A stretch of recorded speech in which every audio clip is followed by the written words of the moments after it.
Hello दोस्तों, स्वागत है आपका आपके अपने यूट्यूब चैनल स्टडी विथ एजे में। इसमें आज की वीडियो में मैं आपके लिए लेकर के आया हूँ आपकी एट ग्रेड अभ्यास पुस्तिका, जो आपकी गणित विषय की है बच्चों और कक्षा छठवीं के बच्चों के लिए आई हुई नई वर्कबुक है। और दोस्तों, आपकी हिंदी, अंग्रेजी, विज्ञान, सामाजिक विज्ञान सारी वीडियो चैनल पे मैंने करवा दिया है। तो चैनल को सब्सक्राइब करके उन वीडियोज़ को देखें, पढ़ें और समझें कि किस प्रकार से मैंने सारी चीज़ें उसमें आपको बताई है। आज की इस वीडियो में हम देखेंगे अध्याय 6 परिमाप और क्षेत्रफल। तो दोस्तों, आपके अध्याय 5 तक वीडियो कंप्लीट है, तो चैनल को सब्सक्राइब करके आप देख सकते हैं। प्लेलिस्ट की डिस्क्रिप्शन में प्लेलिस्ट भी डली है, तो उसे भी आप देख सकते हैं। तो सारी चीज़ें आपको चैनल पर हमेशा मिलती रहेगी, तो उन सभी चीज़ों को देखने के लिए चैनल को ध्यान से सब्सक्राइब कर लीजिएगा। आइए, आज की इस वीडियो में हम ये पार्ट देखेंगे किस प्रकार से इसमें दिया गया है, क्या-क्या चीज़ें इसमें दी गई है वो सब देखते हैं। तो इसमें सबसे पहले यहाँ प्रश्न है, प्रश्न क्रमांक 1 से 6 तक वैकल्पिक प्रश्न दिए गए हैं। तो विकल्प वाले प्रश्न में सबसे पहला प्रश्न आपके लिए यहाँ दिया है कि किसी बंद आकृति की बाहरी सीमा की लंबाई क्या कहलाती है।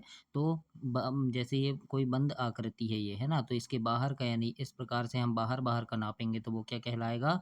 परिमाप कहलाएगा। तो इस प्रकार से बी नंबर इसमें सही उत्तर होगा परिमाप। तो हम इसे बोलेंगे परिमाप। दूसरा प्रश्न है, एक समबाहु त्रिभुज का परिमाप कितना होता है। तो समबाहु त्रिभुज है, मान लो ये है, तीनों भुजा अगर इसकी बराबर है, ये भी दो, ये भी दो, ये भी दो, तो इसका परिमाप होगा 3 गुणा भुजा, है ना? क्योंकि तीनों भुजा बराबर है तो 3 का गुणा कर देंगे हम तो परिमाप निकल जाएगा। तो इस प्रकार से इसका सूत्र होगा 3 गुणा भुजा। तो ए नंबर इसमें सही उत्तर होगा। तीसरा प्रश्न है, एक वर्ग का क्षेत्रफल। तो वर्ग का क्षेत्रफल होता है दोस्तों भुजा गुणा भुजा। तो ए नंबर इसमें सही उत्तर लिखेंगे आप। चौथा प्रश्न है, दिए गए आयत का क्षेत्रफल है। तो यहाँ पर जो आयत दिया है इसका क्षेत्रफल कितना होगा। तो ये देखो, ये 6 सेंटीमीटर है और ये 8 सेंटीमीटर। तो हम दोनों का गुणा कर देंगे। क्षेत्रफल क्या होता है, लंबाई गुणा चौड़ाई। तो लंबाई क्या है इसकी 8, है ना? तो इसमें 8 गुणा 6 हो जाएगा, तो 8 6 होता है 48। तो उत्तर आएगा दोस्तों 48 वर्ग सेंटीमीटर। तो इस प्रकार आपको प्रश्न 4 में लिखना है। आगे देखते हैं प्रश्न नंबर 5वां। इसमें पूछा है, एक 10 सेंटीमीटर भुजा वाले वर्ग का क्षेत्रफल क्या होगा। तो वर्ग है उसकी यानी ये एक वर्ग है और 10 सेंटीमीटर भुजा है, तो उसका क्षेत्रफल कितना होगा। तो देखो, ये एक क्षेत्रफल का सूत्र क्या होता है, भुजा गुणा भुजा यानी 10 गुणा 10, है ना? तो 10 दाम क्या हो जाएगा, 100 हो जाएगा। तो उत्तर में आएगा दोस्तों 100 वर्ग सेंटीमीटर। तो इसलिए ए नंबर इसमें सही उत्तर होगा। इसके बाद छठवां देखते हैं, एक 10 सेंटीमीटर भुजा वाले वर्ग की भुजा दुगनी कर दी जाए तो क्षेत्रफल कितने गुना बढ़ेगा। तो क्षेत्रफल दोस्तों 4 गुना बढ़ेगा। कैसे बढ़ेगा, तो अगर ये देखो, ये वर्ग है, इसकी भुजा कितनी है, 10 है। अब दुगन है ना, तो 10 है तो इसका क्षेत्रफल कितना कितना हो जाएगा, 10 10 गुणा 10 करेंगे तो 10 दाम 100 हो जाएगा। लेकिन भुजा दुगनी कर दें, है ना, मतलब ये है और इसकी भुजा हम 20 कर दें तो कितना हो जाएगा, तो 20 गुणा 20 करेंगे हम। कितना करेंगे, तो 20 गुणा 20 करेंगे तो 400 हो गया। यानी कितना बढ़ा, ये 100 था और ये 400, तो कितना बढ़ गया, 4 गुना बढ़ गया। इसलिए 6 नंबर का उत्तर क्या होगा, 4 गुना। तो इस प्रकार से आपको प्रश्न नंबर 6 तक करना है। और अगर कोई चीज़ समझ नहीं आ रही है तो कमेंट बॉक्स में कमेंट कर लेना, मैं आपको काफ़ी अच्छे से समझाकर ये इसमें आपको बता रहा हूँ बच्चों। अब देखते हैं हम प्रश्न नंबर 7वां। इसमें आपको खालिस्तान भरना है बच्चों। और 7वां प्रश्न पूछा है, किसी बंद आकृति या वस्तु द्वारा सतह पर घेरे जाने वाला क्षेत्र उसका क्षेत्रफल होता है। आयत का क्षेत्रफल उसकी लंबाई एवं चौड़ाई का गुणनफल होगा। 16 मीटर लंबे तार से बनाए गए वर्ग की एक भुजा का माप 4 मीटर होगा। फिर छठवां है, 10वां प्रश्न है कि एक 6 सेंटीमीटर लंबाई और 4 सेंटीमीटर चौड़ाई वाले आयत का क्षेत्रफल 24 वर्ग सेंटीमीटर होगा। 11वां है, रोहन 20 मीटर लंबे और 15 मीटर चौड़े पार्क के घेरे को दौड़कर 4 चक्कर लगाने पर वह 280 मीटर की दूरी तय करेगा। है ना, क्यों करेगा, क्योंकि देखो कितना है, 20 मीटर लंबा है और 15 मीटर चौड़ा है ना? उसको कितने चक्कर लगाना है, 4। तो हम 20 गुणा 15 करेंगे, है ना? और 4 चक्कर लगाएगा तो कितना हो जाएगा, 280 मीटर इसका उत्तर आएगा। अब हम देखते हैं, दो आयत को जोड़कर बनाए गए एक वर्ग का क्षेत्रफल दोनों आयत के क्षेत्रफल के योग के बराबर होता है। तो इस प्रकार आप यहाँ 12 तक इसको कंप्लीट करेंगे, जो रिक्त स्थान की पूर्ति करने वाले प्रश्न हैं। इसके बाद हम देखते हैं प्रश्न नंबर 13 से। यहाँ से आपके लघु उत्तरीय प्रश्न हैं, छोटे उत्तर जिनके लिखना है बच्चों। अब यहाँ से प्रश्न चालू हो गए हैं। और दोस्तों आपकी तिमाही, छमाही, वार्षिक परीक्षा में चैनल पे काफ़ी सारे वीडियोज़ लेकर के आता हूँ, ओलंपियाड परीक्षा के समय भी। तो उन सभी प्रश्नों को देखने के लिए चैनल ध्यान से सब्सक्राइब कर लेना, ताकि समय पर आपको सारी चीज़ें मिल सके और उन्हें पढ़ कर के आप परीक्षा में काफ़ी अच्छे नंबर ला सकें। आइए देखते हैं प्रश्न नंबर 13। इसमें पूछा है, तार से बने 4 सेंटीमीटर की भुजा वाले एक समत्रिभुज को खोलकर एक वर्ग बनाया गया है। वर्ग की एक भुजा की माप ज्ञात कीजिए। यानी यहाँ पर आपसे बोल रहा है कि तार है 4 सेंटीमीटर भुजा वाला, है ना? उसको खोलकर एक त्रिभुज बना है। तो गणित को हम कैसे हल करेंगे? लिखेंगे त्रिभुज का क्षेत्रफल, है ना? तो 3 भुजा होगी तो 4 धन 4 धन 4 हो गया ये। यानी टोटल कितना हो गया? 12 सेंटीमीटर हो गया जोड़ेंगे तो। फिर वर्ग का परिमाप निकालेंगे तो परिमाप क्या होगा? 4 गुणा भुजा होगा, है ना? अब वर्ग का परिमाप क्या हो गया? वर्ग का परिमाप बराबर त्रिभुज का परिमाप, है ना? अभी हमने त्रिभुज का भी निकाले थे, तो त्रिभुज का परिमाप ये निकाले 4 गुणा भुजा और वर्ग का परिमाप, तो दोनों को जोड़ देंगे या दोनों का बराबर करेंगे तो क्या होगा? 4 गुणा भुजा बराबर 12, है ना? ये 12 निकला था, है ना? तो 4 गुणा भुजा बराबर 12 हो गया। अब यहाँ देखो भुजा क्या है? भुजा क्या हो जाएगी? 12/4, यानी यहाँ भुजा रह जाएगा और ये 4 इस तरफ आ जाएगा इसके बटे में, है ना? तो ये क्या हो जाएगा? 12/4। अब इसको हम भाग देंगे, 4 एकम 4, 4 तिया 12, तो उत्तर आएगा दोस्तों 3 सेंटीमीटर। तो इस प्रकार से आपको प्रश्न नंबर 13 को हल करना है और अपनी वर्कबुक में इसे कंप्लीट करना है। 14 प्रश्न देखेंगे। इसमें लिखा है, एक समषटभुज का परिमाप 36 सेंटीमीटर है। समषटभुज के प्रत्येक भुजा की माप क्या होगी? तो समषटभुज मतलब 6 भुजा होंगी, तो उसका परिमाप क्या हो जाएगा? 6 गुणा भुजा, है ना? 6 गुणा भुजा की माप हो गया। अब 6 भुजा है तो उसका परिमाप कितना होगा? 36। यहाँ पर लिखा है परिमाप 36 है, तो परिमाप के नीचे हमने 36 लिखे और इधर लिखे बराबर 6 गुणा भुजा। अब देखो, अब हम यहाँ अब ये जो 6 है वो कहाँ जाएगा? 36 के नीचे, है ना? ऐसे भाग में चला गया। अब इसको हम भाग देंगे, 6 एकम 6 और 6 6 36, यानी क्या आया? 6 सेंटीमीटर आया। तो हमें पूछा था प्रत्येक भुजा की माप क्या होगी? तो प्रत्येक भुजा की माप होगी 6 सेंटीमीटर।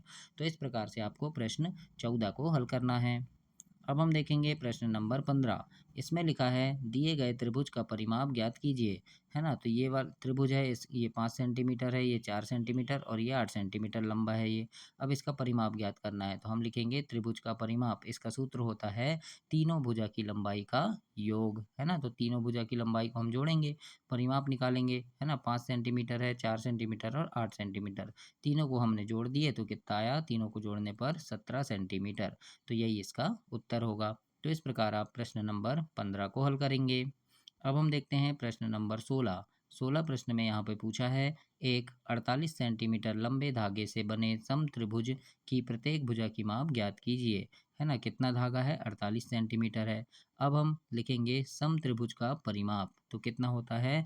धागे की लंबाई के बराबर होगा, है ना? तो परिमाप क्या होगा इसका? 3 गुणा भुजा की माप, ये परिमाप होता है और परिमाप हमें दिया है 48 सेंटीमीटर। तो धागे की लंबाई क्या है? 48 सेंटीमीटर। तो धागे की लंबाई की जगह हमने लिख दिए 48 सेंटीमीटर। अब यहाँ पर देखो, 3 गुणा भुजा की माप है, तो अब हम 48 में 3 का भाग देंगे। क्यों? ये 3 कहाँ जाएगा? 48 के नीचे चला जाएगा भाग में। इधर गुणा में है लेकिन इसको बराबर के दूसरी तरफ लिखेंगे तो भाग में जाएगा। अब काट देंगे, 3 एकम 3 और 3 16 48, 16 बार में कटेगा तो उत्तर आएगा 16 सेंटीमीटर। तो इस प्रकार से आपको प्रश्न नंबर 16 को हल करना है और अपनी वर्कबुक में इसे कंप्लीट करना है। अब हम देखेंगे प्रश्न नंबर 17 और इसमें पूछा है, 17 मीटर लंबे और 12 मीटर चौड़ाई वाले आयताकार पार्क का क्षेत्रफल ज्ञात करना है। तो आयताकार पार्क का क्षेत्रफल बराबर क्या हो जाएगा? लंबाई गुणा चौड़ाई, और लंबाई कितनी दी है? 17 मीटर गुणा 12 मीटर चौड़ाई है, दोनों का हम गुणा कर देंगे तो उत्तर आएगा दोस्तों 204 वर्ग मीटर। तो इस प्रकार से आपको प्रश्न 17 को लिखना है और ऐसे उत्तर आप इसे कंप्लीट करेंगे उत्तर लिखकर। तो ऐसे आपको प्रश्न 17 तक लिखना है दोस्तों। और दोस्तों आप कौन से शहर से, कौन से गांव से मेरी वीडियो देख रहे हैं, अपने गांव का, शहर का नाम लिखकर कमेंट कीजिएगा, ताकि मुझे पता चले कि आप किस जगह से इस वीडियो को देख रहे हैं। और पढ़ाई बहुत अच्छे से करना, कोई गणित समझ ना आए तो पूछ लेना ज़रूर, मैं आपको कमेंट बॉक्स में अलग से करके उसको सॉल्व दिखाऊंगा। आइए देखते हैं प्रश्न 18 है, जिसमें लिखा है, 28 सेंटीमीटर भुजा वाले वर्गाकार कागज का क्षेत्रफल ज्ञात करना है ना? मतलब उसकी भुजा कितनी है? 28 सेंटीमीटर। तो हम लिखेंगे वर्गाकार कागज का क्षेत्रफल बराबर क्या होता है, भुजा गुणा भुजा होगा, है ना। तो भुजा कितनी 28 सेंटीमीटर है, तो 28 गुणा 28 हो जाएगा। तो इसके उत्तर हम में क्या आएगा, 784 वर्ग सेंटीमीटर। तो इस प्रकार आपको प्रश्न 18 को हल करना है। अब देखते हैं हम प्रश्न नंबर 19 से 24 तक। तो प्रश्न 19 आपसे यहाँ पूछा है, राजेश ने अपनी शाला के वर्गाकार मैदान के चारों तरफ की बाउंड्री की दूरी 300 लाठियाँ मापी। यदि वह लाठी 150 सेंटीमीटर लंबी है तो मैदान की एक भुजा मीटर में ज्ञात करना है। तो देखो, एक लाठी की लंबाई कितनी है, 150 सेंटीमीटर है। तो 300 लाठी की लंबाई कितनी हो जाएगी, 150 गुणा 300 कर लिया हमने, तो आएगा दोस्तों 45,000। कितना आया, 45,000 सेंटीमीटर आया। अब हम 45,000 को 100 से भाग दे देंगे, है ना। कितने से भाग देंगे, 100 से देंगे, क्योंकि अ, यहाँ पर मीटर पूछा है ना, तो यानी और यहाँ सेंटीमीटर, तो 100 सेंटीमीटर बराबर 1 मीटर होता है, इसलिए हम 100 से भाग देंगे। तो शून्य से शून्य कट गया, फिर दूसरे शून्य से दूसरे शून्य, क्या बचा, 450 मीटर बचा, है ना। तो अब वर्गाकार मैदान की लंबाई कितनी है, 4 गुणा भुजा की माप करेंगे। तो भुजा की माप निकाल लिए थे हमने 450, है ना, ये लंबाई निकाल लिए थे, तो लंबाई में लिखेंगे 450 मीटर। अब लिखेंगे 4 गुणा भुजा की माप। अब देखो, ये जो 450, ये 4 है वो 450 के नीचे भाग में आ जाएगा, है ना। अब काट देंगे, इसको भाग देंगे, तो 450 में आप 4 का भाग देना, तो भाग आएगा दोस्तों 112.5 मीटर। तो इस प्रकार से, और यही आपका उत्तर होगा। तो ऐसे आपको प्रश्न 19 को हल करना है और ऐसे कंप्लीट करना है। इसके बाद देखेंगे प्रश्न नंबर 20, और 20 प्रश्न में यहाँ पर लिखा है, पूछा है आपसे, एक मैदान की लंबाई 300 मीटर है और चौड़ाई 200 मीटर है। एक बच्चा मैदान के चारों ओर चक्कर लगा रहा है। 4 किलोमीटर की दूरी तय करने के लिए उसे मैदान के कितने चक्कर लगाने होंगे। तो देखो, मैदान का परिमाप कितना है, परिमाप होता है 2 गुणा लंबाई धन चौड़ाई। तो 2 गुणा लंबाई कितनी दी है, 300, और चौड़ाई दी है 200, है ना। तो इनको हम गुणा कर लेंगे। तो 300 और 200 कितने हो गए, 500, और 500 में हम 2 का गुणा किए तो 1000 आ गया। तो 1000 मीटर हो गया, है ना।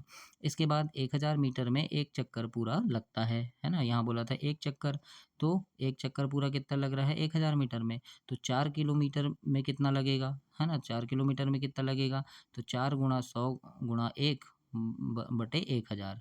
तो देखो, एक आप अनुमान लगाना, एक चक्कर में 1000 मीटर, तो 4 किलोमीटर में 4 चक्कर लगाएगा वो। तो इस प्रकार से आपको यहाँ पर लिखना है बच्चों। तो यहाँ पर भी शून्य से शून्य कट जाएगा, है ना। तो इस प्रकार आप यहाँ पर इसे कंप्लीट करेंगे। प्रश्न 21 में देखते हैं, इसमें क्या लिखा है। तो प्रश्न नंबर 21 यहाँ पे पूछा है, परमिंदर एक वर्गाकार पथ के चारों ओर 10 चक्कर लगाकर कुल 5 किलोमीटर की दूरी तय करता है। पथ की एक भुजा की माप ज्ञात कीजिए, है ना। तो यहाँ पर देखो, परमिंदर द्वारा तय की गई दूरी कितनी है, 5 किलोमीटर तय कर रहा है। तो यहाँ पर क्या पूछा है, यहाँ किलोमीटर पूछा है ना, और भुजा की माप ज्ञात करना है हमें। तो देखो, और 10 चक्कर पूरा कर रहा है, तो देखो 5 किलोमीटर कर रहा है, मतलब 5 गुणा 1000 मीटर, यानी 1000 मीटर मतलब 1 किलोमीटर। तो 5 किलोमीटर कर रहा है, इसको मीटर में लिखेंगे तो 5 किलोमीटर बराबर 5000 मीटर लिख दिए हमने। अब यहाँ परमिंदर द्वारा एक चक्कर में चली गई दूरी कितनी है, तो 10 चक्कर लगा रहा है, तो एक चक्कर में हम 5000 में 10 का भाग दे देंगे, तो एक चक्कर में निकल गया 500 मीटर। अब हम निकालेंगे परिमाप। तो वर्गाकार पथ का परिमाप निकलेगा 4 गुणा भुजा, मतलब 500 परिमाप है और 4 गुणा भुजा। तो 500 के बटे में क्या आ जाएगा, 4 आ जाएगा, यानी 500 में 4 का भाग दे देंगे, तो 125 मीटर उत्तर होगा। तो इस प्रकार से आपको प्रश्न 21 को हल करना है। अब देखेंगे 22 प्रश्न है, और इसमें आपसे यहाँ पर पूछा है, एक त्रिभुजाकार बगीचे की दो समान भुजाओं में से प्रत्येक भुजा 17 मीटर की है। बगीचे का एक चक्कर लगाने में 56 मीटर चलना पड़ता है, तो तीसरी भुजा की लंबाई ज्ञात कीजिए। अब यहाँ देखो, बगीचे का परिमाप दिया है, तो बगीचे का परिमाप बराबर क्या होगा, बगीचे की तीनों भुजा का योग हो जाएगा, है ना। तो परिमाप कितना है इसका, 56 मीटर दिया है हमें परिमाप, देखो 56 मीटर दिया है ना, तो ये परिमाप हो गया 56 मीटर। बगीचे की तीनों भुजा का योग क्या होगा, 17 मीटर, 17 मीटर, और तीसरी भुजा ज्ञात करनी है। तो देखो, 56 मीटर हो गया, और ये 17 17 कितने हो गए, 34 हो गया। अब ये जो 34 हुआ है, 34 को हम इस तरफ लाएंगे तो ये ऋण 34 हो जाएगा, तो ये ऋण 34 हो गया, है ना, 56 ऋण 34। और तीसरी भुजा, अब देखो तीसरी भुजा निकालना है, तो 56 में हम 34 को घटाएंगे तो तीसरी भुजा निकल गई 22 मीटर। तो इस प्रकार से आपको निकालना है। अब ये ऋण 34 कैसे आया, तो कंफ्यूज नहीं होना, ये 17 और 17 को जोड़े तो 34 हुआ, और इसको बराबर के दूसरे तरफ लाएंगे तो धन का ऋण हो जाता है। तो इस प्रकार आप प्रश्न 22 को हल करेंगे। 23 है इसमें कि एक समाचार पत्र एजेंसी 100 रुपये प्रति 10 वर्ग सेंटीमीटर की दर से विज्ञापन छापती है। यदि समाचार पत्र की लंबाई 60 सेंटीमीटर है और चौड़ाई 40 सेंटीमीटर है तो आधे पेज के विज्ञापन के लिए कितनी राशि देनी होगी। तो यहाँ पर आप लिखेंगे हल में कि समाचार पत्र के पेज का क्षेत्रफल के बराबर क्या होगा, लंबाई गुणा चौड़ाई होगा। लंबाई दी है 60, चौड़ाई दी है 40, दोनों का गुणा करेंगे तो 2400 सेंटीमीटर उत्तर आया। अब आधे पेज का क्षेत्रफल ज्ञात करना है तो आधा मतलब होता है 1/2, तो 1/2 गुणा हम 2400 कर दिए तो कितना आएगा, 2 से हम भाग देंगे 24 में तो 12 आ गया, 1200 आ गया है ना, यानी 2400 में भाग दिए तो 1200 आ गया। अब यहाँ पूछा है आधे पेज के विज्ञापन के लिए पैसे, तो देखो अब क्या करेंगे हम 100 गुणा 1200 धन बटे 10 कर लेंगे, है ना, तो कितना आएगा, ये एक शून्य से एक शून्य कट गया, यानी 100 का गुणा हम 120 में करेंगे तो 12,000 रुपये उत्तर होगा, है ना। तो इसी प्रकार से 12,000 आपका उत्तर आएगा। तो ये आपको प्रश्न 23 में लिखना है, ऐसे हल करना है। 24 देखते हैं, इसमें पूछा है 24वें प्रश्न में कि एक मैदान का क्षेत्रफल 1600 वर्ग मीटर है, उस मैदान की लंबाई 80 मीटर है तो चौड़ाई क्या होगी। तो देखो क्षेत्रफल दे दिया है, चौड़ाई ज्ञात करना है, तो क्षेत्रफल कितना आ गया, 1600 मीटर है, लंबाई आ गई 80 मीटर, अब चौड़ाई ज्ञात करना है तो हम सूत्र लगाएंगे मैदान का क्षेत्रफल बराबर लंबाई गुणा चौड़ाई। तो यहाँ पर क्षेत्रफल दिया है 1600 वर्ग मीटर, लंबाई 80 मीटर और चौड़ाई हमको पता करना है ना। तो देखो अब क्या करेंगे, चौड़ाई लिख देंगे इधर, मैदान की चौड़ाई, तो अब ये क्या होगा 1600 1600 के नीचे 80 लिख देंगे हम, क्यों, क्योंकि ये अभी इधर गुणा में है, इधर दूसरी तरफ लाएंगे बराबर के तो भाग में हो गया, यानी 1600/80 हो गया ये। अब इसको हम भाग देंगे, शून्य से शून्य कट गया, 8 एकम 8, 8 दूनी 16 और 8 शून्यम शून्य यानी 20 हो गया, तो उत्तर आएगा चौड़ाई 20 मीटर। तो इस प्रकार से आपको इसको चौड़ाई को निकालना है। तो प्रश्न 24 ऐसे हल करेंगे दोस्तों। और कोई चीज़ समझ नहीं आ रही तो ज़रूर से पूछ लेना, चैनल ध्यान से सब्सक्राइब कर लेना, अपने दोस्तों तक शेयर भी कर देना इसे। सारे विषय की वीडियो आपको इस चैनल पर मिलेगी हमेशा। 25 प्रश्न देखते हैं क्या लिखा है। 20 मीटर लंबे और 16 मीटर चौड़े भूखंड के अंदर चारों ओर 4 मीटर चौड़ी क्यारियां बनी हैं। क्यारी छोड़कर शेष भूखंड का क्षेत्रफल ज्ञात करना है। तो देखो ये कितना है, 20 मीटर लंबाई है ना, और चौड़ाई कितनी है 16 मीटर, और क्यारी बनी है 4-4 मीटर ऐसी, है ना, 4-4 मीटर की क्यारी बनी है। तो इसको छोड़कर हमको इसका क्षेत्रफल ज्ञात करना है अंदर का। तो हम लिखेंगे यहाँ पर हल में लिखेंगे क्यारी छोड़कर शेष भूखंड, है ना, की लंबाई कितनी हो गई 20 मीटर।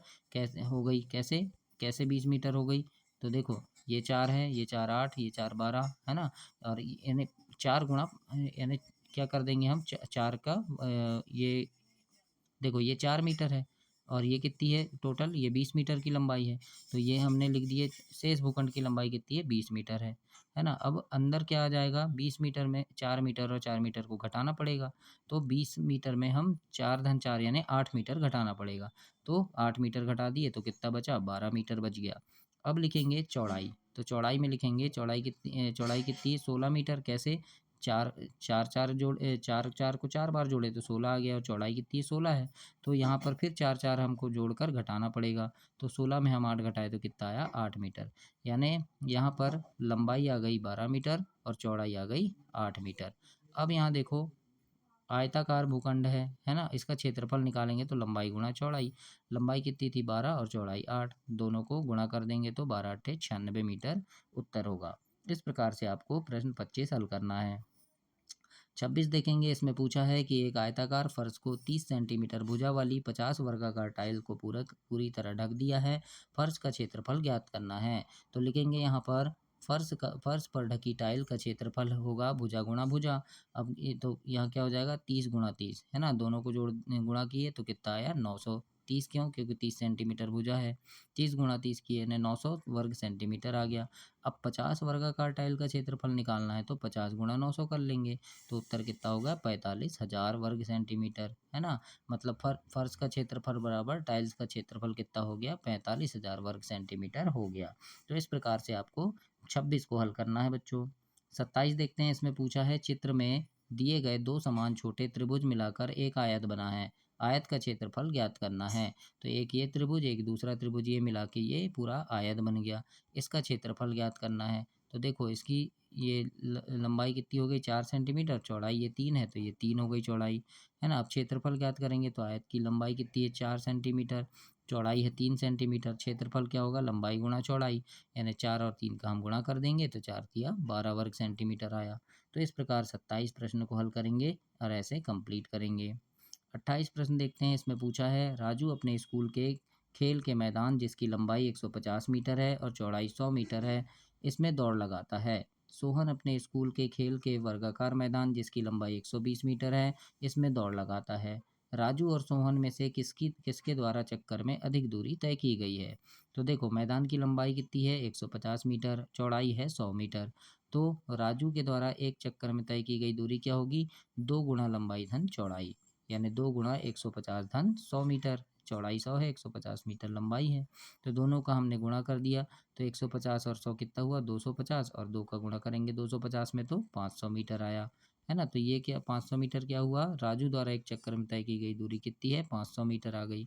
अब सोहन के द्वारा स्कूल के मैदान की लंबाई 120 है, और सोहन द्वारा एक चक्कर लगाने में तय की गई दूरी क्या हो जाएगा 4 गुणा वर्गाकार मैदान की भुजा है तो 4 गुणा वर्गाकार मैदान की भुजा हो जाएगा, है ना। तो ये क्या हो जाएगा 4 गुणा 120, क्योंकि ये 120 मीटर है तो 4 गुणा 120 मतलब 480 मीटर हो गया। अब राजू द्वारा तय एक चक्कर में 20 मीटर अधिक तय की गई, क्योंकि देखो ये कितना किया था 500 और ये 480, तो राजू ने ज़्यादा किया, कितना ज़्यादा किया 20 मीटर, तो लिखेंगे राजू द्वारा एक चक्कर में 20 मीटर अधिक दूरी तय की गई। इस प्रकार से प्रश्न नंबर 28 को हल करना है दोस्तों। अब देखते हैं प्रश्न 29। इसमें दिया है दी गई आकृति में 9 सेंटीमीटर गुणा 6 सेंटीमीटर आकार के आयताकार कागज को काटकर बनाई गई आकृति का क्षेत्रफल ज्ञात करना है। तो यहाँ पर देखो ये आकृति बनी है, अब हम क्षेत्रफल नीचे ज्ञात करेंगे। तो आयत का क्षेत्रफल लिखेंगे लंबाई गुणा चौड़ाई, यानी 9 गुणा 6, तो आ गया 54 वर्ग सेंटीमीटर। ये किसका आ गया, पहले वाले आकृति का, है ना। ये पहली, ये यहाँ पर देखो ये पहली आकृति है, ये दूसरी, तो पहले का लिख दिए। अब दूसरी का लिखेंगे आयत का क्षेत्रफल लंबाई गुणा चौड़ाई, यानी 9 गुणा 3, तो आ गया 27 वर्ग सेंटीमीटर, है ना। तो इस प्रकार से आपको इसे हल करना है बच्चों, प्रश्न नंबर 29 को। अब देखते हैं प्रश्न 30। इसमें लिखा है दिए गए चित्र में घर का आयताकार भूखंड का नक्शा बना है ना। इसमें देखना है आपको वॉश एरिया का क्षेत्रफल ज्ञात करना है, बेडरूम दूसरे का परिमाप ज्ञात करना है। तो यहाँ पर देखो सब चीज़ दिया है, हॉल, रसोईघर, बैठक, बरामदा। अब हम देखेंगे वॉश एरिया का क्षेत्रफल, तो वॉश एरिया की लंबाई लिख देंगे 30 फीट, है ना, मतलब 6 फीट धन 6 फीट, है ना, और 30 फीट है, तो और 12 फीट और 18 फीट हो जाएगा ये, है ना। तो इस प्रकार से देखो कैसा है वॉश एरिया, देखो कहाँ पर है, तो ये है वॉश एरिया, है ना। तो 30 फीट क्या है, ये पूरा लंबाई क्या है 30 फीट है, लेकिन ये 4 है और ये 4 है ना, तो हमको यहाँ से निकालना पड़ेगा आधा। और ये देखो ये 6 फीट है और ये 6 फीट है। देखो पूरी लंबाई क्या है, यहाँ से यहाँ तक पूरी लंबाई 30 फीट है, लेकिन हमको सिर्फ इतने का निकालना है, तो हम यहाँ से ये इतनी लंबाई और यहाँ से ये 6 यानी 12 को घटा देंगे, है ना। तो 30 में हम 12 को घटाएंगे तो यहाँ पर क्या आ जाएगा 18 मीटर, 18 फीट आ गया ये। और चौड़ाई क्या हो जाएगी 4 फीट हो गई, चौड़ाई तो 4 फीट है, कैसे, तो यहाँ पर देखो चौड़ाई लिखा हुआ है 4 फीट, है ना, ये चौड़ाई है ये 4 फीट, तो ये लंबाई कितनी आ गई 18 फीट आ गई। तो इस प्रकार से निकाल दिए हमने। अब वॉश एरिया का क्षेत्रफल, तो लंबाई गुणा चौड़ाई यानी 18 फीट गुणा 4 फीट, तो 18 चौके 72 फीट आ गया। अब इसके बाद देखते हैं बेडरूम का परिमाप निकालना है, बेडरूम का परिमाप निकालना है, तो लंबाई चौड़ाई देखना पड़ेगा बेडरूम की कितनी है ना। तो बेडरूम दूसरा, तो बेडरूम दूसरा ये है ना। तो लंबाई कितनी है ये 14 फीट है और चौड़ाई ये 10 फीट है ना। तो हमने निकाले हैं इस प्रकार से, तो चौड़ाई 10 फीट है, लंबाई कितनी है 14 फीट। तो अब हमको परिमाप निकालना है, तो 2 गुणा लंबाई धन चौड़ाई, 14 फीट गुणा 14 फीट धन 10 फीट, तो 14 और 10 कितने हो गए 24, और 2 का गुणा किए तो 48 वर्ग फीट। तो इस प्रकार से आपको प्रश्न नंबर 30 को हल करना है और ऐसे कंप्लीट करना है। तो ये आपका अध्याय 6 समाप्त हो गया। अगली वीडियो में हम अध्याय 7 देखेंगे। तब तक के लिए आप चैनल को सब्सक्राइब करें, वीडियो को लाइक करें और दोस्तों तक अपने शेयर करें इसे। धन्यवाद बच्चों।